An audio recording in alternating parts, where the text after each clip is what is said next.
ഈ മാജിക് അറിയില്ലായിരുന്നെങ്കിൽ മുന്നേ എന്ത് ചെയ്തേനെ? മുന്നേ പിന്നെ വെറും പന്നായി. ഈ മാജിക് വെറും സമയം കളയാൻ മാത്രമുള്ളതല്ല, ഈ വക ക്രിമിനൽ കാര്യങ്ങൾക്ക് ഉപയോഗിക്കാമെന്ന് കണ്ടുപിടിച്ച് ഞാനല്ലേ. സമ്മതിച്ചിരിക്കുന്നു. ഫയലുകൾ ഭദ്രമായി അവിടെ എത്തിയ സ്ഥിതിക്ക് ഇനി മുകുന്ദനിലൂടെ നമുക്ക് കാര്യങ്ങൾ നീക്കണം. അതുകൊണ്ട് എന്താ കാര്യം? കമ്മീഷണർ ശ്രീദേവി മുകുന്ദനും തമ്മിൽ പ്രത്യക്ഷത്തിൽ ഒരു യുദ്ധം തുടങ്ങിയാലേ നമുക്ക് നമ്മുടേതായ ലക്ഷ്യങ്ങൾ സാധ്യമാവുള്ളൂ. കുളം കലക്കി മീൻപിടുത്തം. ഒരു വഴിയുണ്ട്, ആ സെല്ലും തന്നെ.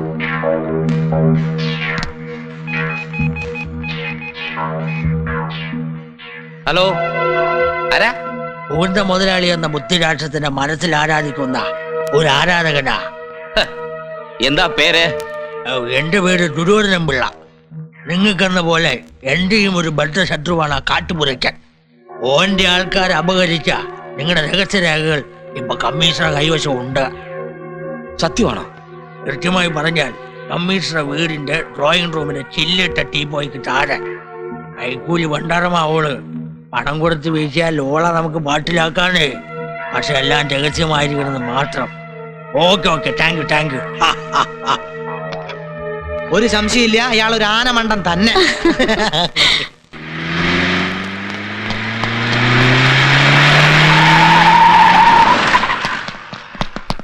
എന്ത് പണിയായി കാണിച്ചത്? ഇത് ആരുടെ വീടാണെന്നറിയാവോ? പ്രധാനമന്ത്രിയുടെ വീടാണെങ്കിലും എനിക്ക് വലിയ പ്രശ്നമൊന്നുമില്ല. ഇൻസ്പെക്ടർ, ഞാനാണ് ഈ മുകുന്ദ മുതലാളി. കമ്മീഷൻ വിളിപ്പിച്ചിട്ട് വന്നതാ. CPS പിള്ള. വാടാ.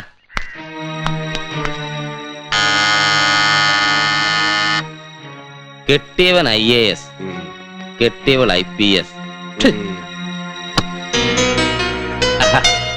നമസ്കാരം. നമസ്കാരം.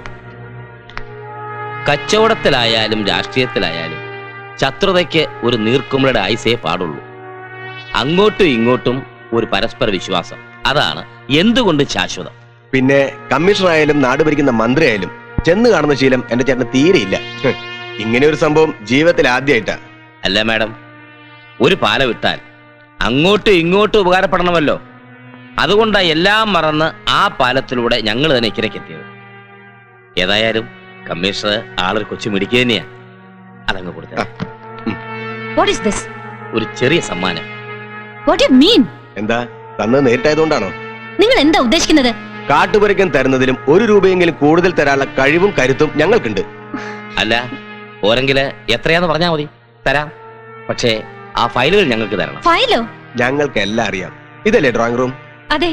ഡ്രോയിങ് റൂമിന്റെ ചില്ലിട്ട ടീപ്പോയ്ക്ക് താഴെ എന്ന് പറയുമ്പോ ഈ ടീപ്പോയ്ക്ക് താഴെ. കറക്റ്റ് ചേട്ടാ, ഫയല് നമ്മൾ നോക്കി ചിരിക്കുന്നു.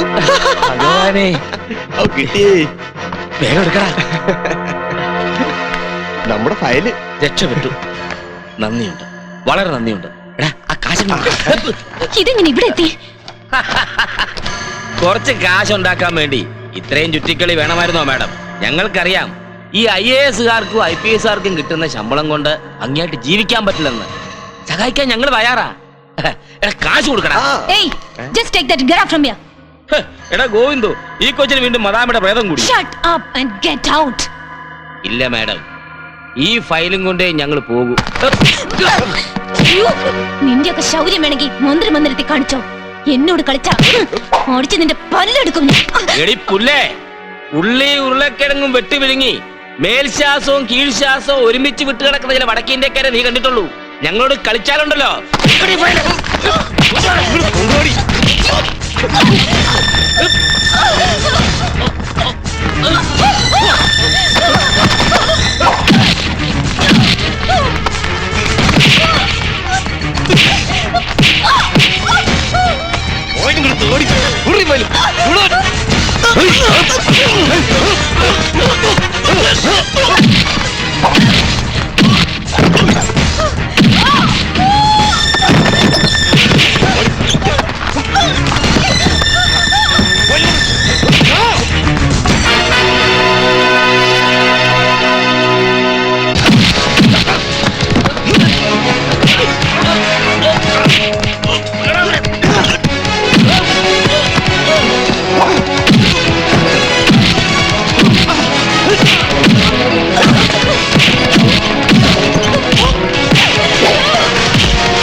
വിഷപ്പാമ്പിനെ നീ നോമിച്ചു വിടുന്നത്.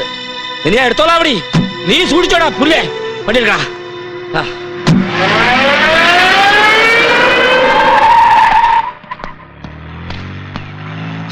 മുകുന്ദം മുതലാളി ആൾ IPS ഒക്കെയാ, പക്ഷേ അടി കൊടുക്കാൻ IAS കാരൻ വേണല്ലേ?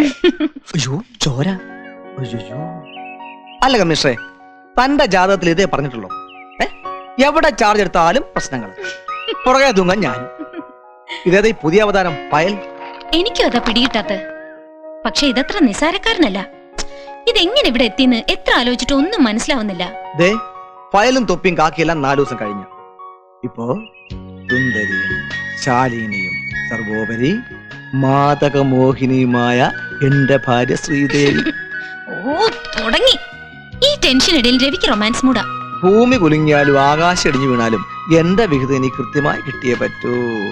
അറിയോ, ഓഫീഷ്യൽ ഡ്യൂട്ടിക്കിടെ വീണിട്ട് 4 ദിവസം. പരോളിലിറങ്ങിയ ജയിൽ പുള്ളിയുടെ അവസ്ഥയിലാണ് ഞാനിപ്പോ. വന്നേ. നീ എന്താ ആലോചിക്കുന്നേ? ചേട്ടൻ അവനെ ശ്രദ്ധിച്ചോ? ആരെ? ആ കമ്മീഷണർ ഭർത്താവിനെ. ഈയടാ, അവന്റെ ജാണകം മെഴുകിയ മോന്ത നോക്കാനല്ലേ നേരം. പക്ഷെ കൈക്ക് നല്ല ചൂടാ. അസലിടിയായിരുന്നു. അതല്ല, നമ്മുടെ സ്പിരിറ്റ് ലോറിയിലെ ഡ്രൈവർ മുത്തു ഇല്ലേ, ആ തമിഴ് മുത്തു, അവനെ പോലെ തന്നെയുണ്ട്. ഏത് തമിഴ മുത്തു? കലോളം നല്ലൊരു പാനീയം ഭൂലോകത്തില്ലടി മറിയേ എല്ലോളം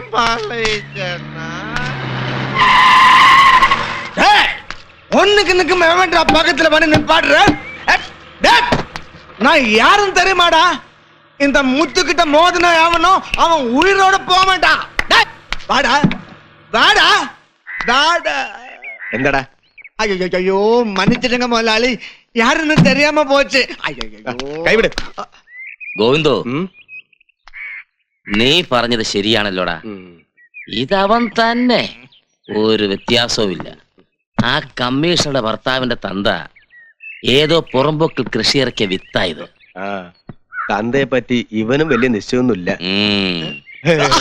അപ്പൊ അയാള് തന്നെ. முதலாளி, ஏன் பொண்டாட்டி எப்ப பார்த்தாலும் உன் பேரு சொல்லிட்டே இருக்கேன். சும்மா பொங்கலுக்கு தங்கவளை வாங்கி கொடுக்கான்னு சொல்லிட்டு കൊടുക്കല. അനിയാ ഗോവിന്ദോ, എന്തോ?